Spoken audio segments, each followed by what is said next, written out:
ஆண்டவரும் இரட்சகருமாகிய இயேசு கிறிஸ்து திருப்பெயரினாலே உங்களை நான் வாழ்த்துகிறேன். இன்றைய இறைவார்த்தை மூலமாக ஆண்டவருடைய வார்த்தை உங்களோடு கூட பகிர்ந்து கொள்வதிலே நான் மிகுந்த மகிழ்ச்சி அடைகிறேன். கர்த்தர் தாமே உங்களை ஆசீர்வதிப்பாராக. இன்றைய நாளுக்கான இறைவார்த்தை 1 பேதுரு 5ஆம் அதிகாரம் 5ஆம் வசனம். நீங்கள் எல்லோரும் ஒருவருக்கொருவர் கீழ்ப்படிந்து மனத்தாழ்மையை அணிந்து கொள்ளுங்கள். பேதுரு இந்த வார்த்தை சொல்லுகிறார். என்ன சொல்லுகிறார்? மனத்தாழ்மையை அணிந்து கொள்ளுங்கள். அதாவது கால் ஃபார் ஹியூமிலிட்டி, தாழ்மையாய் நடப்பதற்கு ஒரு அழைப்பு கொடுக்கிறார். இந்த ஆண்டவர் உங்களுக்கும் இந்த அழைப்பை முன்வைக்கிறார். மனத்தாழ்மையாய் நடந்து கொள்ளுங்கள்.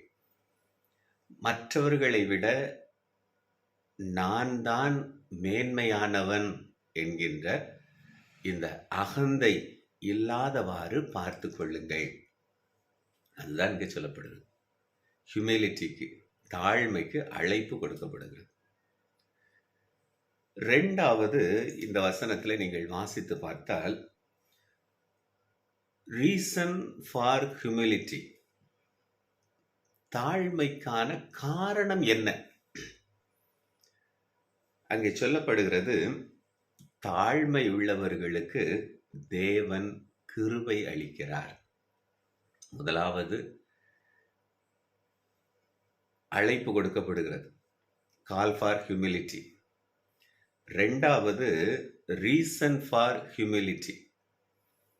என்ன காரணம்? ரீசன். தாழ்மையாய் இருந்தால் என்ன? தேவன் கிருபை அளிக்கிறார். அந்த தாழ்மையை நாம் தரித்து கொள்ளும் போது தேவனுடைய கிருபையை நாம் பெற்றுக்கொள்ளுகிறோம். 3வது பெனிஃபிட் ஃபார் ஹியூமிலிட்டி. என்ன பெனிஃபிட்?